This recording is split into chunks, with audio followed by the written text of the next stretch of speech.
Olá, meus amigos que nos acompanham pelo canal de YouTube da Sociedade Espírita Cristo Amor e Paz. Nós estamos aqui mais uma vez nesse trabalho que nós chamamos de palestra virtual para mais uma oportunidade de reflexão, esse meio de nós estarmos ainda em contato nesse período que se prolonga, mas que dias de estarmos mais tempo juntos, reunidos, se aproxima. Enquanto isso não ocorre da forma que desejávamos, que mantenhamos esse nosso trabalho pelo meio virtual. Que sejamos abençoados nesse momento em que acompanhamos esse trabalho, para que possibilitemos uma reflexão que nos permita hoje, nesse 2 de novembro de 2021, intitulado historicamente o Dia de Finados, o Dia dos Mortos, e o nosso tema solicitado para hoje é como é a vida após a morte. E já de início nós vamos trazer à memória aquela frase que nos é dita, né, que o Espiritismo matou a morte. E por quê? Porque a ideia antiga que tínhamos das religiões mais tradicionais, que faziam a interpretação de uma vida após a morte muito diferente dessa que vivemos, ou mais ainda, daqueles que pensavam que após a morte do corpo físico, nada mais existia, como uma vela que se apagava. Essas ideias trazidas, então, pelo materialismo, começou a ser desmanchada com as ideias de uma vida posterior ao desencarne, à morte do corpo físico. E as religiões antigas nos falavam de 3 possibilidades, né?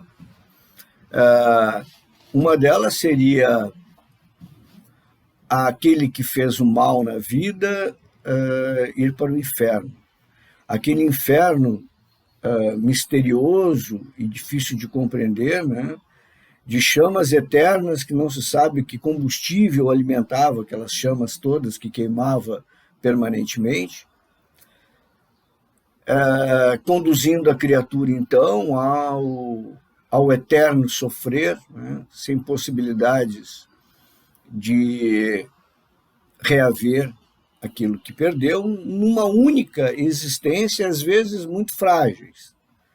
E que se diria, então, daquele que viveu pouco mais de 15 anos, que cometeu delitos, que fez erros, em 15 anos não aprendeu as coisas, vai para o inferno, vai ficar queimando lá, né? Essa ideia, ela causava desde sempre nos homens um questionamento, como pode, né, Deus criar uma pessoa para isso?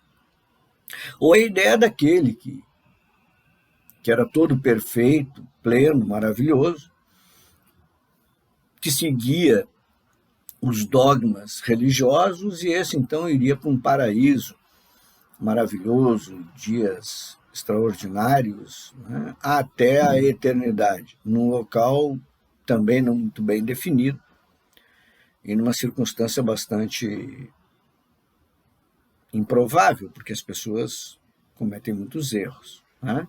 Então seria uma hipocrisia as pessoas se acharem tão bondosas, tão maravilhosas, por cumprirem alguns rituais, algumas questões, e aí estariam reservados a uma vida plena e maravilhosa nesse período pós existência carnal.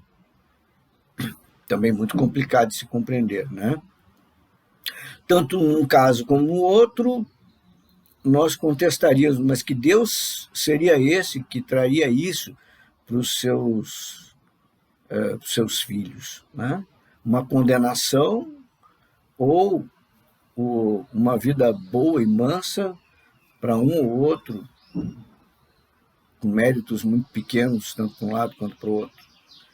E aí também, naqueles casos em que não se encaixavam nem num nem no outro, inventaram o tal do purgatório, né? Que seria aquele período da criatura para passagem ou não se habilitado para o paraíso indo para o inferno, ou se habilitando e aí indo para o tal paraíso. Essas ideias não atendem ao que nós, com o nosso grau de inteligência que chegamos,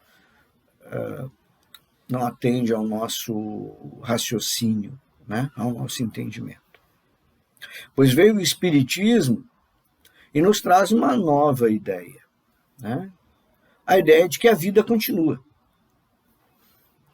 E aí vem o sugestivo livro de André Luiz, né? E a vida continua, que nos traz, como toda essa obra de André Luiz, a respeito da descrição do mundo espiritual.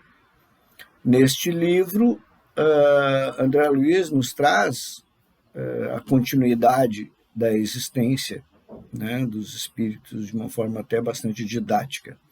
Há, inclusive, um filme que pode ser visto com esse tema, até com certa fidelidade ao livro, né, que torna mais fácil, de repente, para alguém que queira assisti-lo. Mas, de fato, como é efetivamente a vida após a morte, né? Ela terá, segundo a nossa doutrina, ela terá reflexos daquilo que se é. E note bem, não exatamente aquilo que se foi, mas aquilo que se é, com as conquistas que tivemos até aquele momento. Porque qual é o sentido da existência? Por que reencarnamos? Para aprendizado. De onde viemos?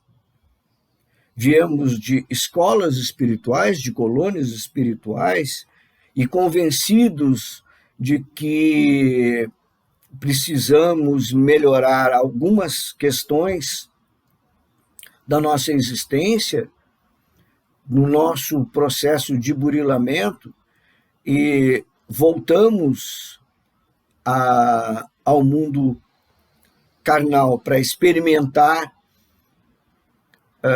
o nosso aprendizado, ou viemos compulsoriamente de um umbral, de um local trevoso, em que nos é dado, então, a hora de reavermos aquilo que deixamos pendente, porque podemos vir, inclusive, dos lugares tenebrosos. Manuel Filomeno de Miranda, nos seus mais recentes livros, ele nos traz alguns exemplos de criaturas que viveram nas trevas durante muito tempo, e chegou o momento de eles serem trazidos à realidade da existência espiritual e que terão de reencarnar, né? Porque é o meio de se burilar, né? Porque nos ambientes espirituais não passamos pelas situações que a experiência na carne nos proporciona. Aqui nós estamos diante de uma prova sem consulta, né? Nós estamos como em provas de concurso público, né? Nós vamos aqui com o que sabemos, com o que nos propomos, e vamos obter os resultados de acordo com os nossos esforços, com a forma que nos preparamos e o que temos dentro de nós mesmos, que vai aflorar no contato com aqueles com quem nós convivemos. Então, como seria a vida após esta vida? Ela seria a continuidade daquilo que somos. Nós iremos para locais que sejam afins com aquilo que pensamos, aquilo que agimos, a maneira como vivemos. Como nos é dito, né? No plano divino não dá saltos, né? É bem esse tipo de coisa. Nós não vamos, porque desencarnamos, mudar radicalmente alguma coisa. Se tivemos uma vida dentro daquilo que estava programado, ou mais ou menos preparado, com as possibilidades de alguns insucessos, que é natural, porque somos imperfeitos, estamos em trabalho, nós não estamos prontos, nós estamos nos fazendo ainda para chegarmos a nos tornarmos espíritos de melhor qualidade, de qualidade pessoal, de qualidade de sentimentos. Então, nesse processo, nós cometemos muitos deslizes, muitos enganos, muitos erros, e dependendo do tamanho deles, nós vamos estar aptos à assistência dos queridos irmãos fraternais, ou nós nos entregamos às imperfeições de tal forma que, muito antes de podermos perceber alguma forma de resgate de irmãos que nos querem bem, sermos arrastados com amigos das sombras para os ambientes próprios daqueles que se comprazem com o mal, que se comprazem com a infelicidade.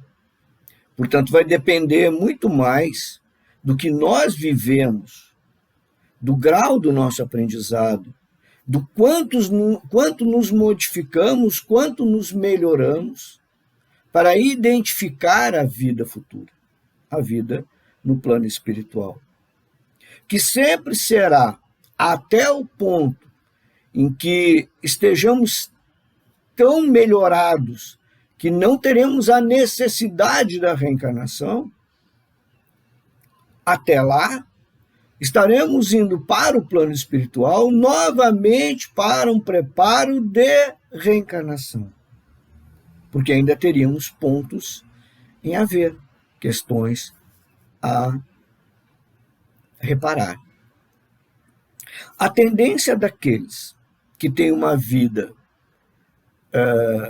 com o propósito de se tornar melhores, de se ajustarem, de elaborarem a caridade, esses, ao desencarnarem, provavelmente serão recebidos por queridos irmãos fraternais, protetores espirituais ou mentores, que conduzirão essas criaturas aos ambientes, se desencarnados por doenças, a hospitais para recuperação e voltar a poder ter uma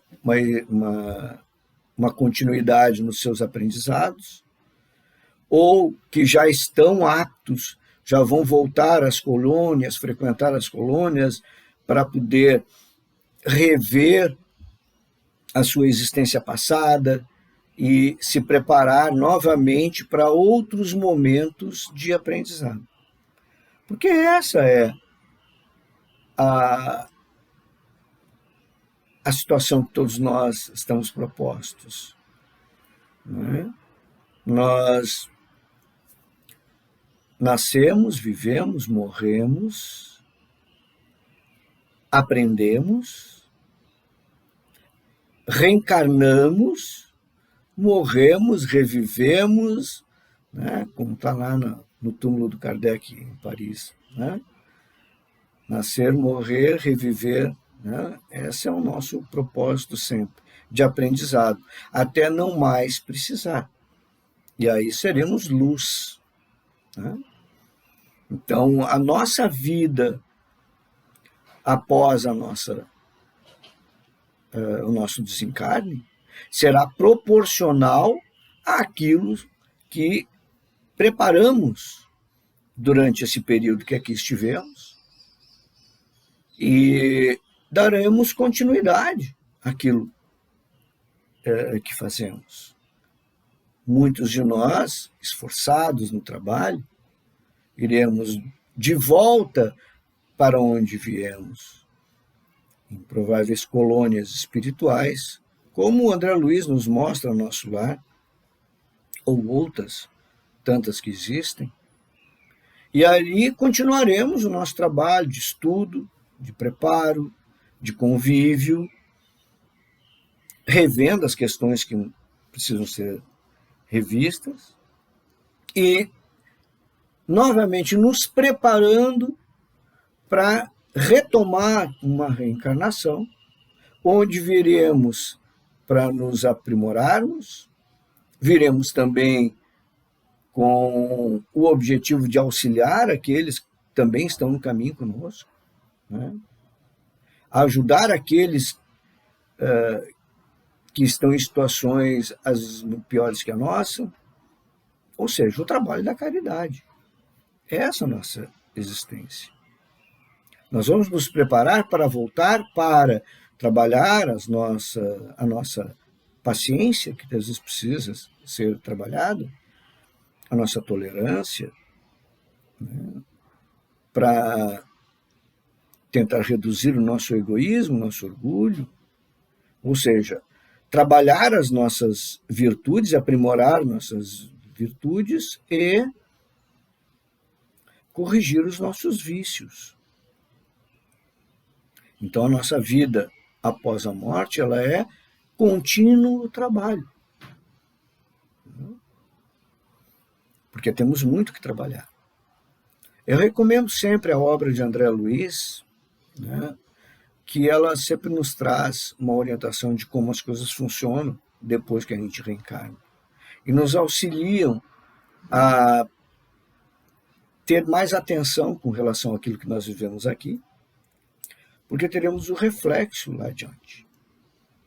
E seja a idade que tivermos, jovens ou já idosos, nós temos compromissos sempre.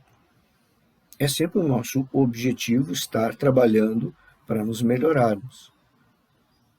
É essa a função da encarnação e essa será a função pós esta encarnação. Como também a outra próxima reencarnação e o outro próximo desencarne e a outra passagem pelo plano espiritual. Porque esse é o processo. Então, a nossa vida, né, como ela é de acordo com como eu sou, como eu me posiciono, como eu sinto as coisas, como eu desejo as coisas. Essa é a nossa condição. Por isso, meus queridos amigos, então, nós vamos encerrar esse nosso trabalho agradecendo ao nosso Pai por essa oportunidade que temos e que possamos, nos nossos dias, estarmos aptos a nos melhorarmos e aprendermos. A todos, muito obrigado pela atenção. Até um próximo encontro. Que assim seja.